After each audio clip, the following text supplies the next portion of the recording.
Oke, assalamualaikum warahmatullahi wabarakatuh, Bapak Ibu sekalian, peserta PKM, pengabdian kepada masyarakat yang topiknya adalah workshop dan coaching klinik terhadap penulisan karya tulis ilmiah ya, bagi guru-guru di Kabupaten Sintang.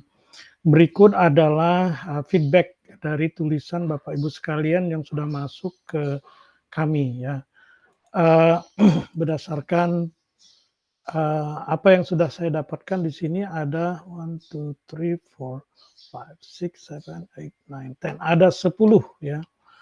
Ada 10 rencana tulisan yang masuk ke kami.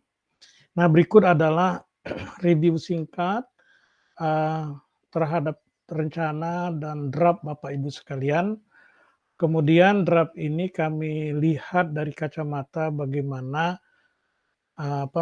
kelayakan atau bisa atau tidak bisa untuk menjadi sebuah karya tulis ilmiah ya, yang bisa dipublikasi minimal di jurnal yang belum terakreditasi atau jurnal nasional ya, jurnal lokal dan jurnal nasional. Nah, Bapak Ibu sekalian, langsung saja kita mulai dari yang pertama itu adalah tulisan oleh Ibu Daliasma. Saya langsung saja di screen share ya, supaya lihat. Oke. Ini adalah tulisan Ibu Daliasma. Secara judul itu sudah oke, cuman mungkin ada wordingnya ya, menggambar ilustrasi pada masa pandemi. Mungkin judulnya adalah menggunakan gambar ya, mengajar menggunakan gambar atau mengajar menggunakan gambar komik ya di masa pandemik. Nah, gitu mungkin judulnya seperti itu. Nah, tulisan yang paling, maksud saya, kalau ini benar-benar ingin dipublikasi masih ada pekerjaan yang lumayan lah. Karena ini baru 1.300 ya. Minimal untuk sebuah artikel yang bisa atau layak dipublikasi itu minimal 3.000 kata. 2.500, 3.000 gitulah ya, antara itu. Namun memang kalau dia menjadi sebuah artikel, dia harus memiliki unsur-unsur artikel ilmiah. Kalau saya baca tulisan Ibu Daliasma ini adalah sebuah esai. Dan oleh karena itu ini harus diperbaiki menjadi sebuah artikel. Kalau esai itu lebih lebih pendek dari artikel jurnal ya. Oleh karena itu perlu diperbaiki. Adapun unsur-unsur yang harus diperbaiki, maksudnya dimasukkan di dalam tulisan ini kalau ini menjadi benar-benar sebuah artikel yang bisa diterbitkan di jurnal. Bagian pertama adalah introduction atau pendahuluan. Jadi Ibu harus menulis di sini pendahuluan begitu. Nah, pendahuluan itu adalah isinya untuk menjelaskan kenapa misalkan ilustrasi atau komik itu bisa digunakan untuk bisa digunakan untuk bahan mengajar atau media pembelajaran. Nah, di sini harus ada referensi, jadi tidak boleh hanya tulisan kita 100%. Harus ada ide-ide dari orang lain yang kita kutip ya. Kalaupun tidak secara langsung mengutipnya juga secara tidak langsung. Artinya kita dapat ide dari orang lain dan kita pakai di tulisan kita. Yang kedua harus ada pertanyaan, walaupun itu hanya bersifat esai. Maksud saya artikel yang bukan laporan penelitian itu juga boleh, tapi bagaimanapun tetap harus ada pertanyaan dari tulisan ini. Misalkan research question kalau yang kami biasa sebut dengan pertanyaan penelitian. Ya, itu yang menjadi fokus daripada artikel ini supaya menjadi berfokus kepada menjawab pertanyaan begitu. Yang ketiga itu adalah metodologi. Sebelumnya adalah literature review atau kajian pustaka. Itu berarti Ibu harus berbicara tentang komik secara lebih luas. Apa maksudnya komik di sini walaupun sudah ada, tetapi bicara lebih lagi bagaimana komik itu untuk proses belajar mengajar, manfaat dan mudaratnya, manfaat dan benefit dan kekuatan dan kelemahannya. Kemudian mungkin juga dimasukkan penelitian-penelitian atau artikel-artikel yang sudah bicara masalah komik sebagai bahan atau media pembelajaran, itu dimasukkan di sini, di-review lah ibaratnya begitu. Kemudian selanjutnya adalah metodologi, cara Ibu melakukan penelitian ini kalau memang ini penelitian. Kalau bukan, berarti cara Ibu menulis ini, misalkan tulisan ini adalah rangkuman dari misalkan 5 artikel yang sudah dilakukan oleh orang lain, misalkan seperti itu. Artikelnya itu apa saja. Kemudian yang terakhir adalah hasil dan diskusi. Nah, diskusi ini yang harus benar-benar menjadi inti daripada artikel jurnal ya. Nah, setelah itu baru kesimpulan. Nah, setelah itu yang paling terakhir itu adalah referensi. Jadi kalau artikel itu tidak boleh tidak punya referensi. Nah, saya kira itu Ibu Daliasma kalau benar-benar ingin dilanjutkan dan ini udah ada modalnya gitu ya. Jadi saya kira sangat bagus dan bisa dilanjutkan. Kemudian selanjutnya ada Ibu Rahmi Hayati ya, penggunaan model tekstual teaching dan learning untuk meningkatkan hasil belajar pada pelajaran tematik SD N2. Oke. Ini sebenarnya sudah sangat bagus ya. Sudah bisa dijadikan artikel. Nah, ini punya Ibu siapa tadi? Bu Rahmi. Ini kalau saya lihat sudah oke. Sudah ada kajian teorinya, cuman ini di bagian ini kajian teorinya tuh jangan hanya seperti ini, lebih baik dijelaskan. Kalau artikel jurnal tuh tidak ada model kayak gini, maksudnya hanya poin-poin gitu ya, misalkan 1 remembering, recognizing, recalling, kemudian understanding, interpreting, exemplifying, misalkan seperti itu harus dijelaskan satu-satu. Nah, kalau saya sarankan ya cukup dengan remembering, misalkan remembering adalah proses begini gitu dijelaskan ya apa itu remembering. Tidak perlu lagi ini. Jadi kalau mau diperbaiki bagian ini harus dijelaskan, tidak boleh hanya pointer-pointer. Kemudian di bagian apa nih? Mana? Bagian ini banyak sekali ya anunya. Teorinya jangan terlalu banyak. Kalau artikel ilmiah itu tidak boleh teorinya yang banyak, tapi yang banyak itu adalah nanti bagian metodologi, bagian hasil. Nah, ini metodologi ini ya kan baru sampai di sini.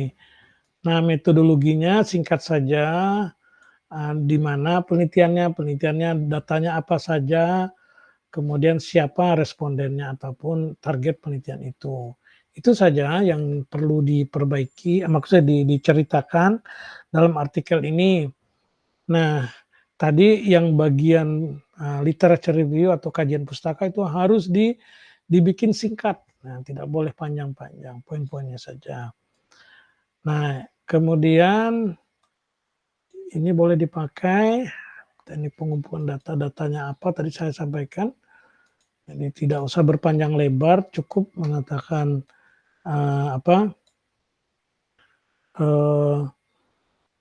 di mana penelitian itu dengan siapa, prosesnya seperti apa, nah gitu. Datanya yang kumpulkan apa, itu saja. Itu harus dijelaskan.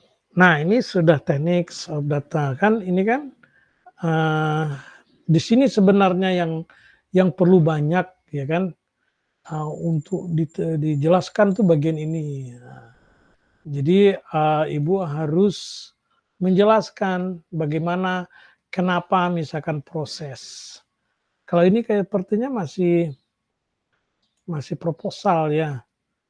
Jadi, kalau proposal belum bisa dijadikan jurnal artikel, kalau mau dibentuk pun agak susah, ya. Lebih baik ini dilanjutkan, dijadikan, cari datanya, nih tinggal nyari data, sudah bisa menjadi, artikel ilmiah, ya, jurnal artikel. Saya kira itu Bu Rahmi ya, ini sebenarnya sudah hampir 80% sudah selesai, jadi rugi kalau ini tidak dilanjutkan. Kemudian selanjutnya adalah tulisan siapa nih?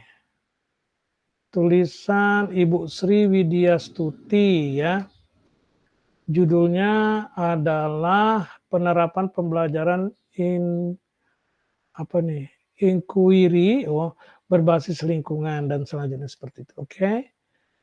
Ini juga, dari segi judul sudah oke, tinggal dilakukan saja. Kalau untuk membuat artikel tentunya masih banyak hal yang harus dilakukan karena ini baru judul ya.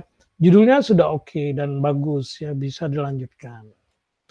Selanjutnya ini adalah, tulisan oleh Ibu Agus Nani, upaya peningkatan hasil belajar matematika melalui PTK, pembelajaran kooperatif. Jadi judulnya itu adalah upaya peningkatan hasil belajar matematika melalui pembelajaran kooperatif atau melalui model pembelajaran kooperatif ya. Numbered Head Together atau NHT. Jadi tidak perlu lagi disebut penelitian tindakan kelas, tidak perlu karena itu nanti di metodologinya. Oke, ini sudah oke, tinggal ini kalau kalau ini ada hasil penelitian harusnya ada sudah ininya.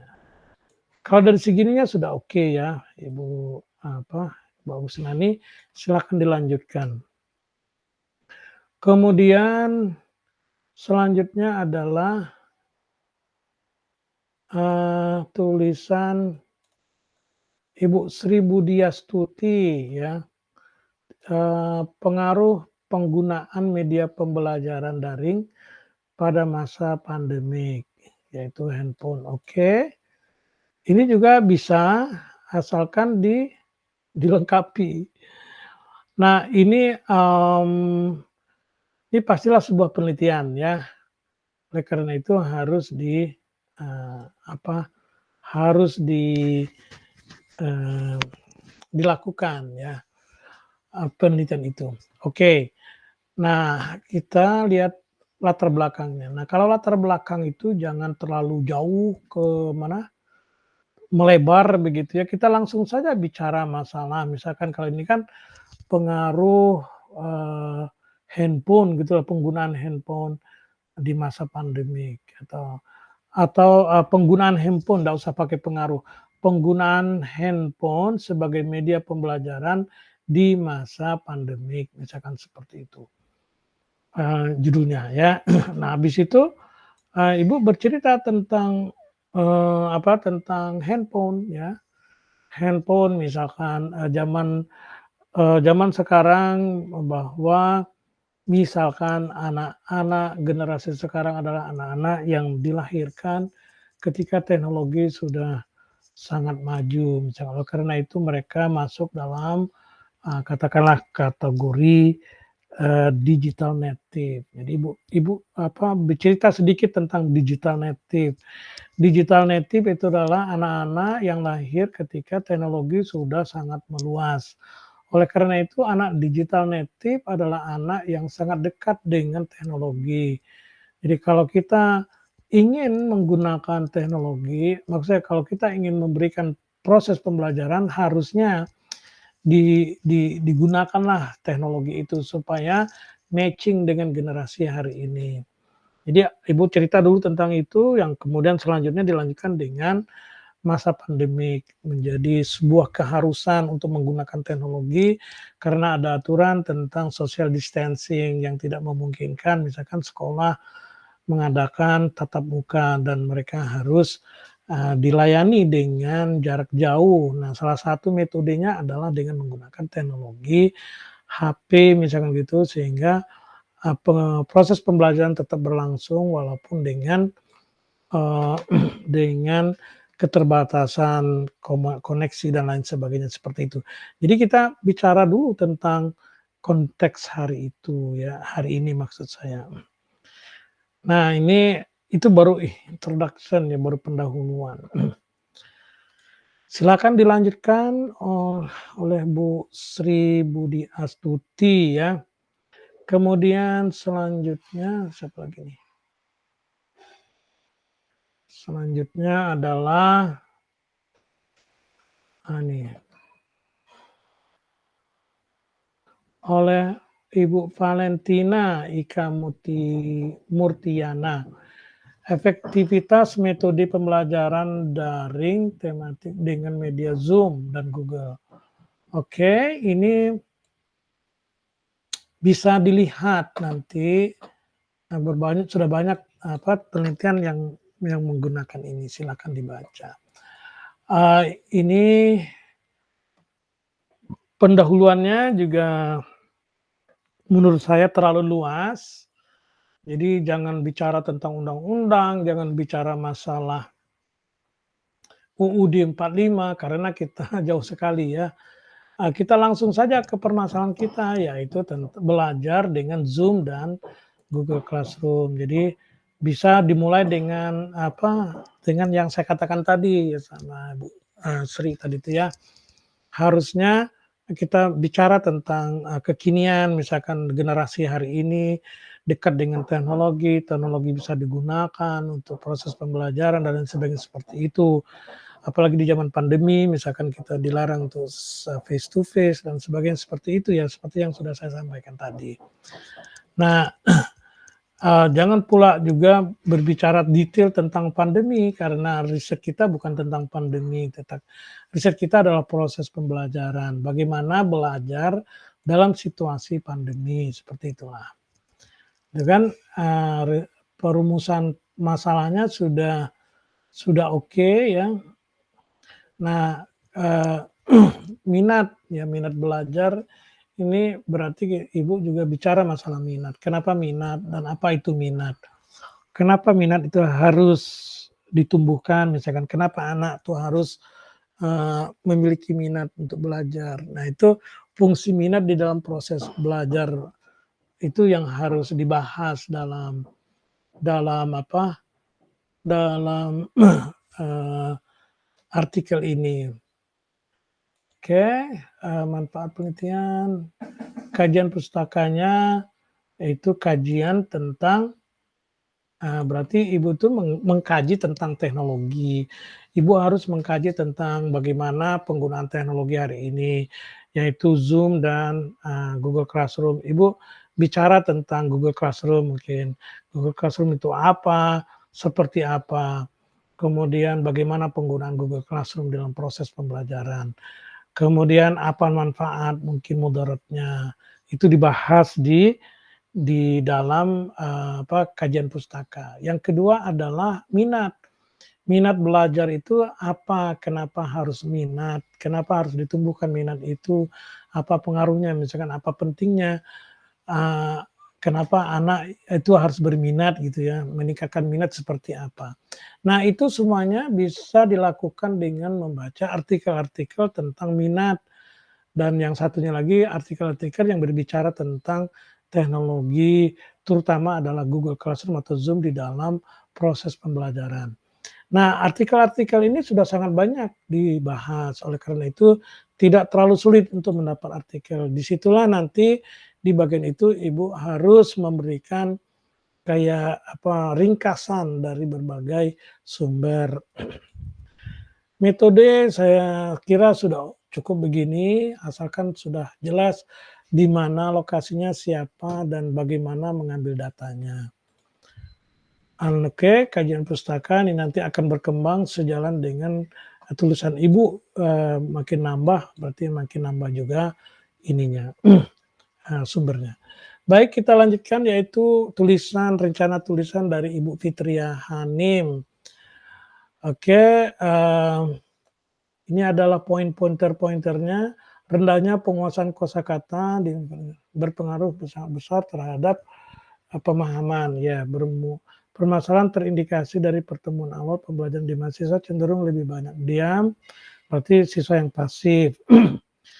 Dari indikasi tersebut dilakukan tes penguasaan vocabulary. Jadi apa ini kira-kira permasalahan tersebut? Penulis berencana membantu siswa meningkatkan penguasaan kata dengan metode vocabulary drilling. Oke.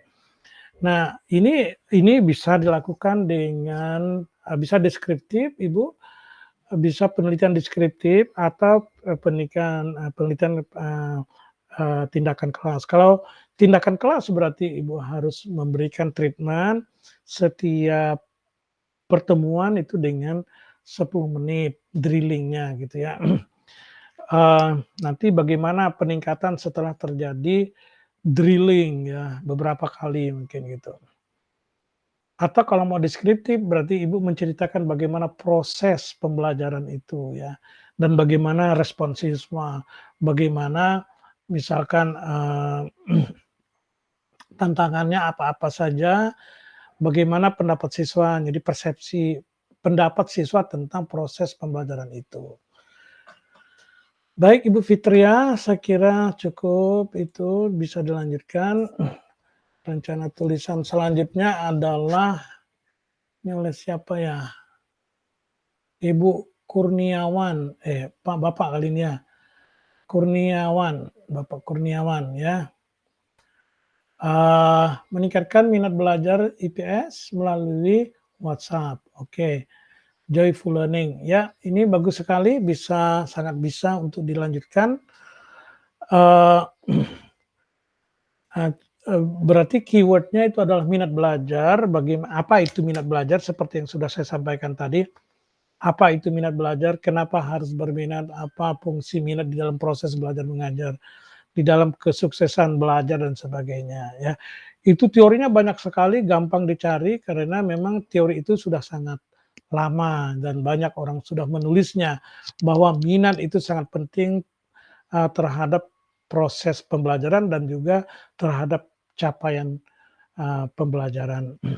Kemudian WhatsApp ya, WhatsApp untuk joyful learning itu juga, terutama WhatsApp ya, WhatsApp itu sudah sangat banyak diteliti oleh orang, oleh karena itu bisa dicari materinya. Begitu ya Pak Kurniawan, kita lanjut. Ini Ibu Natalia Hastuti, upaya peningkatan hasil belajar siswa dengan model problem based learning, oke, problem solving ya. Oke, saya lihat di sini. Ya. Ini latar belakang sudah oke, kemudian kajian. Iya. Pelaksanaan perbaikan. Iya. Ini adalah metodologinya ya. Tinggal hasil berarti. Nah, Ibu Natalia, ini bisa dipakai, insyaallah udah bagus. Tinggal tinggal bagian terakhir nih justru yaitu hasilnya ya. Hasil penelitian ini. Ini sayang sekali kalau tidak jadi artikel karena sudah hampir jadi. Ini tolong tolong terus dilanjutkan gitulah ya, Ibu Natalia. Alright, nomor next. Alright, saya kira itu ya semuanya sudah, sudah saya kasih feedback. Kemudian yang terakhir itu adalah Ibu ini, Bu Kacawati karena ini baru slide, jadi saya belum bisa melihat apakah ini benar-benar sudah. Tetapi dari segi judul tentunya ini sudah sangat potensi, sudah bisa dilakukan meningkatkan kemampuan penguasaan kata melalui media Kartovan. Tentu ini bisa dan, sangat potensi untuk bisa dijadikan artikel. Kalau seandainya sudah ada draft-nya tolong disampaikan ke kita, nanti insya Allah akan saya pelajari kemungkinan-kemungkinannya. Dan yang paling terakhir itu adalah singkat sekali ini oleh apa nih,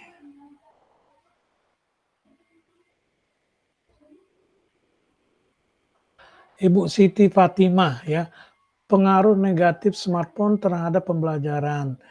Nah ini sangat sangat bagus sebenarnya. Kalau penelitian ini bukan penelitian PTK, tetapi penelitian deskriptif. Caranya dengan menggunakan, survei. Jadi, eee, anak didik ibu disurvei, dikasihkan kuesioner ya, eee, kemudian diminta untuk me apa, menjawabnya. Nah, kalau lebih bagus lagi kalau pakai pakai Google Form ya, jadi otomatis, bisa dilihat dari HP-nya kemudian di-submit seperti yang saya minta kepada ibu bapak sekalian. Ini bagus sekali judulnya, cuman karena baru judul ya masih banyak hal tentunya yang perlu dilakukan. Saya belum tahu apakah Ibu bisa menulisnya atau tidak, tapi dari segi judul ini sudah sangat bagus. Tapi bukan PTK, lebih kepada, survei research atau yang disebut dengan descriptive research. Baik Bapak Ibu sekalian itu saya kira eee, feedback saya terhadap tulisan atau rencana tulisan Bapak Ibu sekalian. Ini sangat potensi karena sangat mungkin untuk dilanjutkan. Bila Bapak Ibu sekalian, ingin benar-benar, eee, melanjutkan tulisan tersebut, saya sangat happy ya, I will be very happy. Saya insyaallah siap untuk membantu Bapak Ibu sekalian untuk bisa sampai, sampai publis gitu ya. Tapi tentunya dengan progres yang jelas. Nanti kalau ada kurang jelas terhadap pertanyaan terhadap feedback dari saya bisa langsung berkomunikasi dengan saya. Saya kira itu ya, sampai ketemu pada pertemuan terakhir besok insyaallah. Assalamualaikum warahmatullahi wabarakatuh.